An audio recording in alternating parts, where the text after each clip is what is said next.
Благодарам, председателе. Ќе ја видите.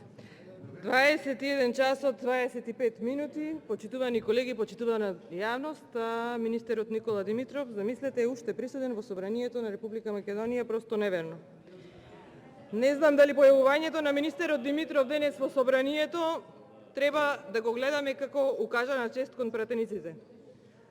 Замислете, министерот Димитров веќе неколку месеци го каневме да дојде да присуствува на Комисијата за надворешни работи, да разговараме. Добиваше покани да се појави да разговараме за заедничките интереси на сите граѓани на Република Македонија, да разговараме за проблемите со кои се соочува Република Македонија на патот кон Европската Унија, но за жал Никола Димитров ги игнорираше сите тие покани за разговор, не се појави, ниту еднаш. И што да се каже, конечно се појави во Собранието на Република Македонија, ама на неговата интерпелација. Не можеше да избега. Но анализирајте го неговото однесување во јавност, неговата присутност во јавност како министер во претходната влада и како министер во оваа влада, има навистина голема разлика. За разлика од претходниот мандат, кога секој ден беше на медиумите, овој мандат Димитров го нема. Не само што не се појавуваше во Собранието, ами како да го снема од македонското тло. Тоа негово однесување само покажува дека нема никакви, ама буквално никакви резултати како министер задолжен за европски прашања, што со своето криење од јавност и самиот тој го потврдува, но и потврда дека првата интерпелација, поднесена од опозицијата, е навистина за вистинскиот човек. И самиот свесен за своите неуспеси и направени штети на Република Македонија, од негова страна, денес Никола Димитров има можност да се тргне од оваа погубна политика. Навистина, денешниот ден беше долг и јас се надевам дека ќе преовлада разумот, па Никола Димитров има време до 24 часот и самиот да си поднесе оставка.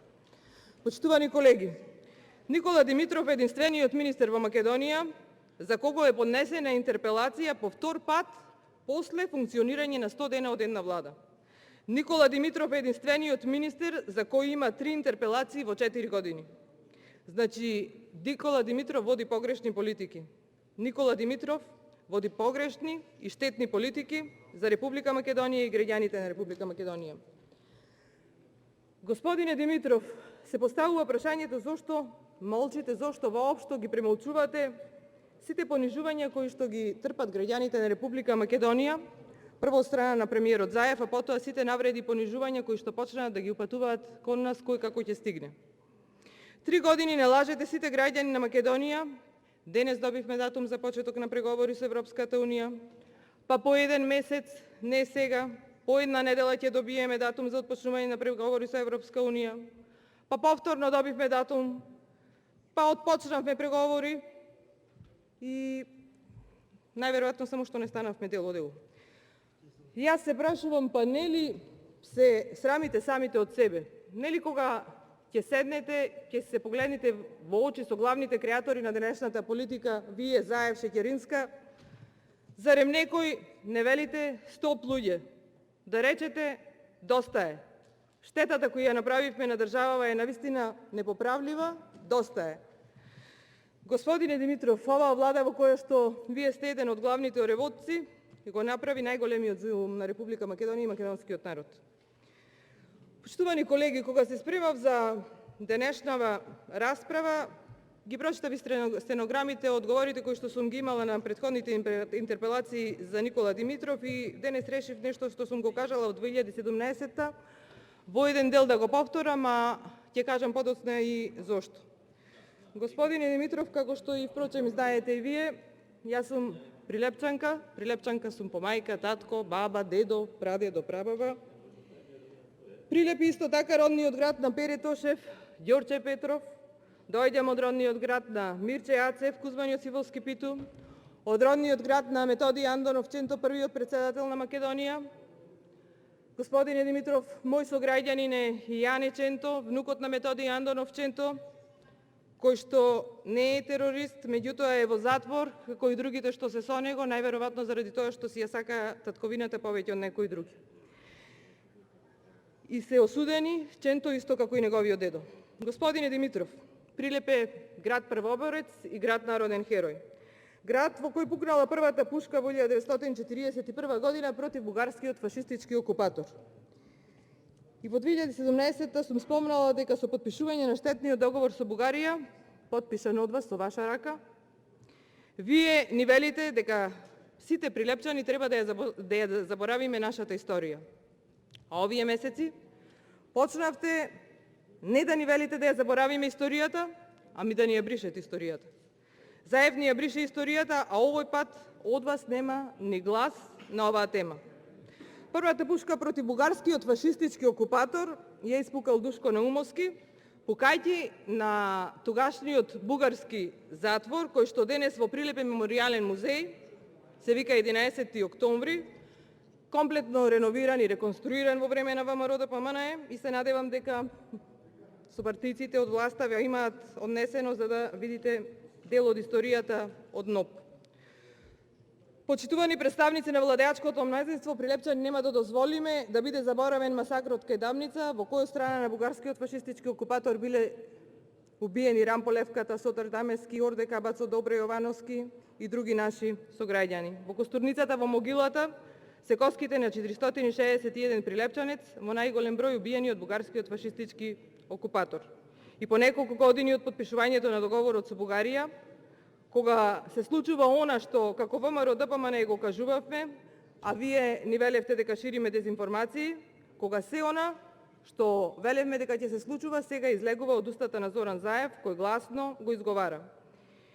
И ве прашувам, господине Димитров, како можете да премолчите фактот што Заев вели од и овие прилепчани не били убиени од бугарскиот фашистички окупатор? Како можете да премолчите дека тие биле администратори во Македонија и по онаа заевистичка логика, следно што ќе чуеме е дека најверојатно народно-ослободителната борба била братоубиствена војна.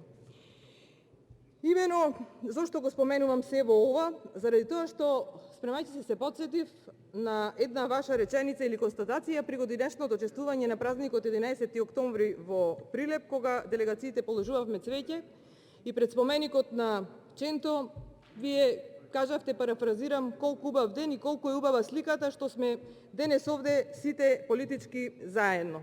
Политички чинители во државата заедно. Навистина убава слика и таа слика, иста слика, требаше да биде пресликана овде во Собранието на Република Македонија, кога станува збор за прашања од заеднички интерес за државата. Кога треба да се изгради национален консензус по одредено политичко прашање. За прашања од кои зависи иднината на Република Македонија, за прашања со кои се отвора патот кон Европската Унија. Ама тие ставови се градат овде, во оваа зграда, со луѓето присутни во оваа сала, а не на секој можен начин да се понижува парламентот и Република Македонија од страна на извршната власт. Господине Димитров, вие сте избран и изгласан од парламентот и тука е местото каде што треба да давате отчет за сработеното, тука е местото од каде треба да произлезат ставови. И како што споменав за важни прашања за државата, заедничките ставови за земјата да ни е посилна, за да Европа и светот не почитуваат и не респектираат. Вашата ароганција и штети на Република Македонија и не е дека не е ароганција, што е ако не е ароганција, кога и покрај обврската пропишана во член 92 од Уставот на Република Македонија, според кој секој член на владата за својата работа одговара пред собранието, а вие како вице-премиер задолжен за европски прашања, знаете дека и европска пракса е секој член на владата да се одзвија на поканата на собраниските тела, да реферира за својата работа и да размени мислења со пратениците. Но Никола Димитров реши да ги одбие поканите и да биде дел од работата на Комисијата за надворешни работи, на која го каневме за да разговараме за најважното прашање, едно од најважните прашања во моментов, а тоа се македонско-бугарските односи, а со самото тоа и за европската иднина Република Македонија. Тоест, реши уште еднаш да ги потцени пратениците, но и своите колеги министри, кои што на покана на пратениците се дел од овој законодавен дом. Наш заеднички интерес е добри меѓусоседски односи. Но ве замолувам, немојте да ја чепкате историјата, затоа што секој народ, секоја држава има своја историја и народ без држава, без минато историја не можат да имаат иднина. Не смееме да станеме дрво без корен, оти дрвото кое ќе му се уништи коредот го снемува.